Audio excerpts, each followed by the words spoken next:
You look all over social media. College is back. Kids are back in school. We'll get to it. This is Bucket Up Media. Bucket Up Leftovers. The content that is not shared, that is sprinkled in throughout the week. I am the Kid JB, one host of the Bucket Hat Boys. Not JK, Jesse, and Kurt. Uncle Jesse, and so on. Yeah, man, we're talking college. You guys know where I went. And if you don't pay attention.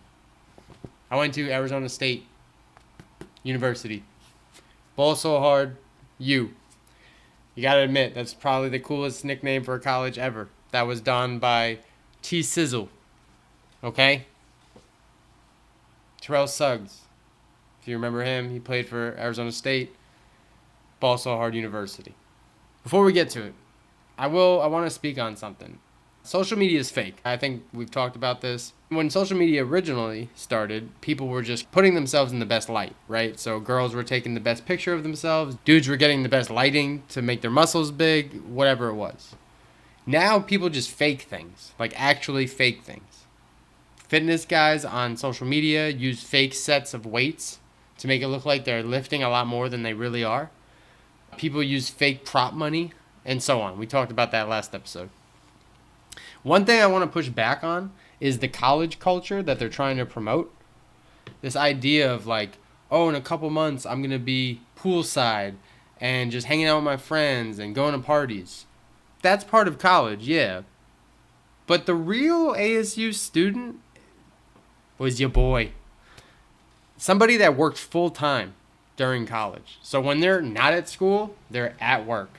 They're not Tuesday sorority rush, fraternity rush mixer. They're working. And I had a sales job, which means I had a sales quota. So not only did I have to keep my grades up, I had to keep my sales quota up. So I basically went to school and worked twice. Maintained a social life, was Arizona State's football broadcaster, media guy, as well as radio show host. I had 3 different shows. I hosted my own show for an entire year due to popular demand. I covered softball, basketball, hockey, all the sports. I was involved, man. I worked 35 hours a week, sometimes 40. And I went to school for 12 credit hours. And one semester I went for 15. So I was doing 15 hours because I did a night class and I was working. So the real grind is what I did in college, and I really think I did set an example. I have homies that witnessed it and said, like, bro, you did do everything by yourself. And getting to that, that's another thing. The idea of, oh, I'm a broke college kid, I don't got money, I got student loans. No. So technically, for FAFSA, which is the financial aid for the state of Arizona, or something like that. Technically, you're not an adult till you're 25. So everything until you're 25, you're considered an emancipated minor. Which means you have to go off of your parents' W-2s to get financial aid. My parents, working as insurance salesmen, had good months, bad months. They factor the good months. So they never really gave me financial aid. I had to go off on my own. So a couple semesters I was paying out of pocket. Again, sales job, I was, just making monthly payments, boom, boom, boom. Then, I turned 25. And I finally got financial aid for the senior year of college. I finally got financial aid, and I was able to rock. So, the whole, oh, I can't wait to go to college and just sit by the pool, that's not it. One thing I do want to talk, so the story I want to tell you guys is how I almost got kicked out of ASU. Dun dun dun. So check it. I got this class, right? And I don't remember specifically, but it was a level 300 class, which is pretty tough. And I'm in the class, and the professor's assigning a group project.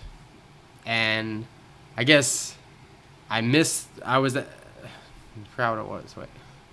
Oh.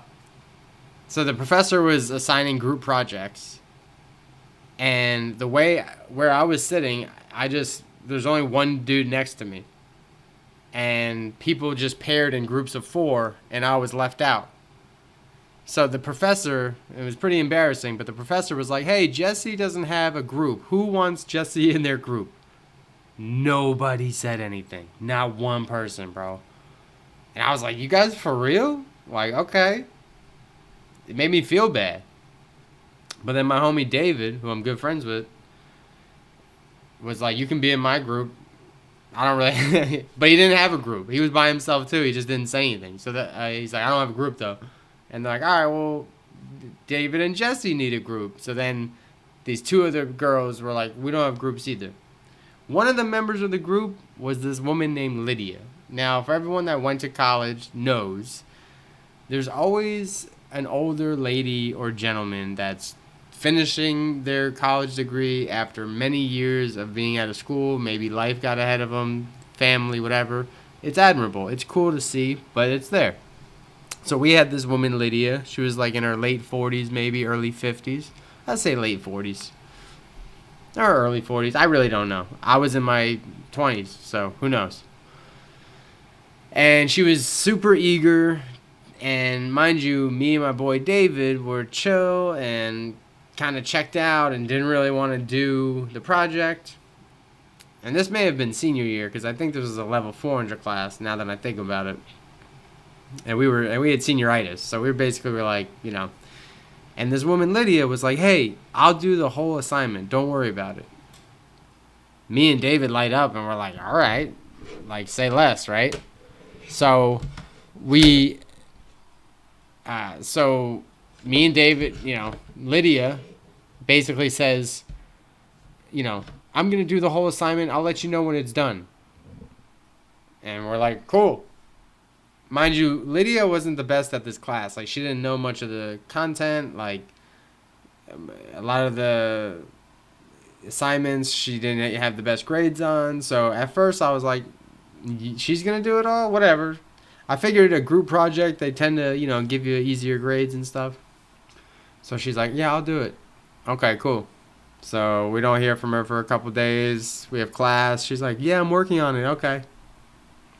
She finally hands in the assignment. This is just a rough draft, mind you. The professor just wanted us a rough draft to see what the paper was going to be like.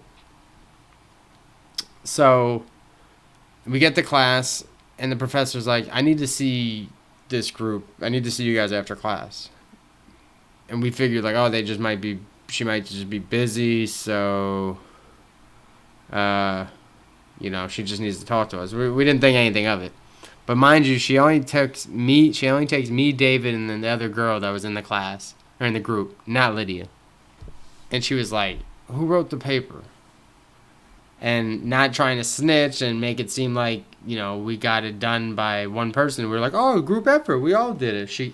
The professor goes, it was plagiarized.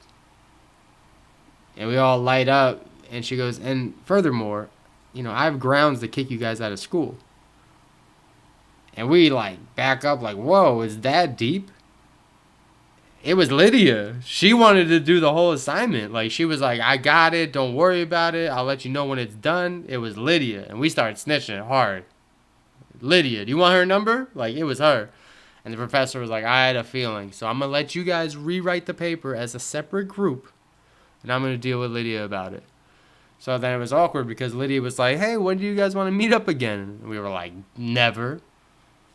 And that is the story. So don't trust. Moral of the story is when somebody says, I'll do it. Sometimes it's too good to be true. Tune in, turn up, buck it up.